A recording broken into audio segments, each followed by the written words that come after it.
Assalamualaikum warahmatullahi wabarakatuh. Saya akan menjelaskan apa yang sedang terjadi di kawasan Ancol. Yang terjadi ini berbeda dengan reklamasi yang alhamdulillah sudah kita hentikan dan menjadi janji kita pada masa kampanye itu. Jakarta ini terancam banjir. Salah satu sebabnya karena ada waduk, sungai yang mengalami pendangkalan atau sedimentasi. Ada 13 sungai. Kalau di total panjangnya lebih dari 400 km, ada lebih dari 30 waduk, dan secara alami mengalami sedimentasi. Karena itulah kemudian waduk, sungai itu dikeruk terus-menerus, dan lumpur hasil kerukan itu dikemanakan? Lumpur itu kemudian ditaruh di kawasan Ancol. Dan proses ini sudah berlangsung cukup panjang, bahkan menghasilkan lumpur yang amat banyak, 3,4 juta meter kubik. Nah, lumpur ini kemudian dimanfaatkan untuk pengembangan kawasan Ancol. Jadi ini adalah sebuah kegiatan untuk melindungi warga Jakarta dari bencana banjir. Ini berbeda dengan proyek reklamasi yang sudah dihentikan itu. Itu bukan proyek untuk melindungi warga Jakarta dari bencana apapun. Di sana ada pihak swasta berencana membuat kawasan komersial, membutuhkan lahan, lalu membuat daratan, membuat reklamasi. Jadi di situ bahkan ada unsur menerabas ketentuan lingkungan hidup, ada unsur hilangnya hajat hidup para nelayan, karena sebagian berhadapan dengan perkampungan nelayan, misalnya di Kamal Muara, di Muara Angke. Lalu ini juga berhadapan dengan kawasan Cengkareng Drain dan muara Sungai Angke. Efeknya mengganggu aliran sungai ke laut lepas. Jadi bukan membantu mengendalikan banjir, tapi malah berpotensi menghasilkan banjir. Nah, kegiatan reklamasi yang 17 pulau itu, pantai, sudah dihentikan dengan cara mencabut 13 izin atas pantai pulau sehingga tidak bisa dilaksanakan. Lalu 4 yang sudah terlanjur jadi harus mengikuti semua ketentuan hukum dan juga ikut memberikan manfaat bagi masyarakat. Itu janji kita dan alhamdulillah itu sudah dilaksanakan. Jadi alhamdulillah itu sudah tuntas. Jadi kembali kepada soal Ancol ini. Lumpur hasil pengerukan sungai dan waduk itu memang menambah lahan bagi Ancol. Dan penambahan lahan itu istilah teknisnya adalah reklamasi. Tapi beda sebabnya, beda maksudnya, beda caranya, beda pemanfaatannya dengan kegiatan yang selama ini kita tentang reklamasi 17 pulau itu. Dan ini bukan bagian dari kegiatan reklamasi 17 pulau itu.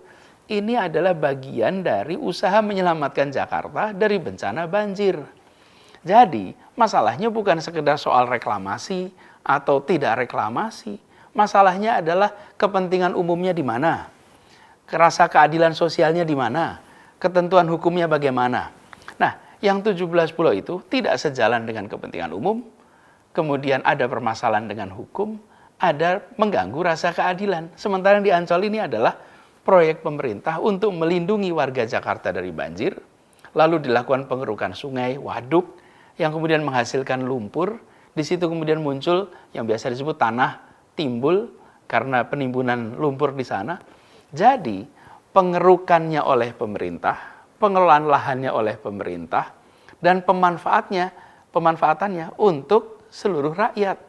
Jadi apalagi program ini tidak mengganggu kegiatan nelayan, tidak menghalangi aliran sungai manapun menuju laut, dan ini sudah berlangsung selama 11 tahun. Lalu untuk memanfaatkan lahan yang sudah terbentuk itu, yang ukurannya 20 hektar itu, Pemprov DKI harus memberikan alas hukum untuk memenuhi syarat legal administratif. Untuk itulah kemudian Keputusan Gubernur nomor 237 2020 dikeluarkan sehingga tanah itu bisa dimanfaatkan dan bisa dimanfaatkan segera untuk kepentingan publik. Mungkin jadi pertanyaan, bila yang dibutuhkan itu memang hanya lahan 20 hektar, kenapa pemberian izinnya seluas 155 hektar? Jadi begini, pengerukan ini akan jalan terus. Pengerukan sungai, waduk, bahkan ke depan penggalian terowongan MRT, tanahnya pun akan ditimbun di tempat ini. Karena itulah ada kajiannya, dan dari hasil kajian AMDAL, lokasi yang dibutuhkan adalah sebesar 155 hektar. 120 hektar di sisi timur, 35 hektar di sisi barat. Yang juga disediakan kawasan yang nanti akan bersebelahan dengan stasiun MRT di Ancol. Jadi, apa yang dikerjakan oleh Pemprov DKI Jakarta, kemudian BUMD milik Pemprov DKI Jakarta, dalam hal ini adalah pembangunan Jaya Ancol, adalah untuk melindungi warga Jakarta dari bahaya banjir. Dan kegiatan ini, perluasan ini bukan dipakai untuk kepentingan eksklusif, sekedar komersial, tapi justru manfaat dari lumpur hasil kerukan itu jadi lahan yang dipakai sebanyak-banyaknya untuk manfaat masyarakat di Jakarta. Lalu selama 11 tahun ini berjalan tenang-tenang saja. Mengapa? Ya sederhana, karena penimbunan ini tidak mengganggu kegiatan nelayan. Kawasan ini jauh dari perkampungan nelayan. Kawasan ini berdampingannya dengan apa? Berdampingan dengan kawasan industri Ancol, dengan pelabuhan Tanjung Priuk, dengan daerah pantai Taman Impian Jaya Ancol. Dan terkait lingkungan hidup, pihak Ancol diwajibkan untuk melakukan AMDAL dan semua kewajiban turunannya. Karena itu saya tegaskan bahwa pelaksanaan pengembangan kawasan Ancol ini memang bukan bagian dari proyek reklamasi yang bermasalah itu. Mungkin jadi pertanyaan, mengapa sekarang jadi ramai, jadi riuh rendah? Begini, setelah terbentuk 20 hektar lahan ini, belum punya status hukum, efeknya lahan itu tidak bisa dimanfaatkan.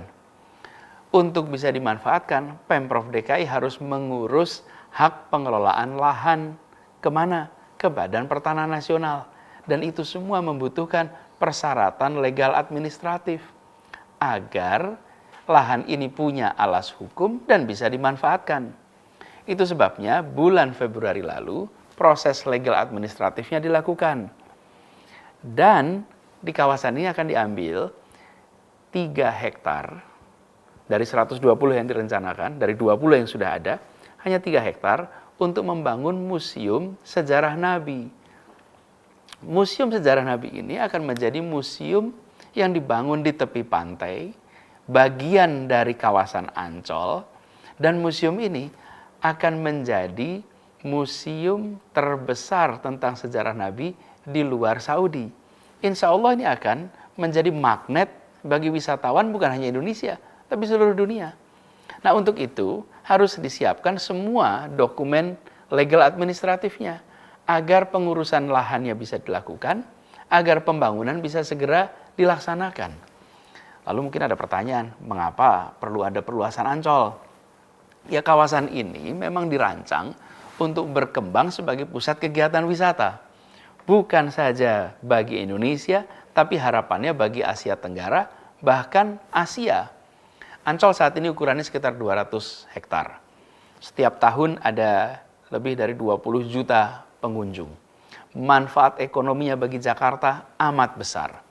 Jadi, lahan yang sekarang terbentuk akan dimanfaatkan untuk pengembangan, dirasakan manfaatnya bagi masyarakat luas, dan bukan cuma untuk museum sejarah Nabi, tapi ini menjadi kawasan pantai terbuka untuk masyarakat, dan kita ingin kawasan Ancol ini menjadi yang terbesar dan yang terbaik sebagai kawasan liburan di Asia. Jadi, dikeluarkannya Kegub ini untuk memanfaatkan lahan yang sudah dikerjakan selama 11 tahun dan sama sekali tidak mengingkari janji. Justru ini menjadi pelengkap bahwa kita memang mengedepankan kepentingan umum, mengedepankan ketentuan hukum, mengedepankan keadilan sosial. Proses pembangunannya pun tidak merugikan nelayan. Dan kawasan ini terbentuk dari lumpur hasil pengerukan sungai untuk mencegah banjir. Jadi semuanya mengikuti ketentuan hukum yang ada. Dan pelaksananya pun adalah BUMD milik Pemprov DKI Jakarta yang harus mentaati semua ketentuan hukum termasuk ketentuan AMDAL. Lalu nantinya menjadi pantai yang terbuka untuk rakyat, kawasan liburan bagi semua.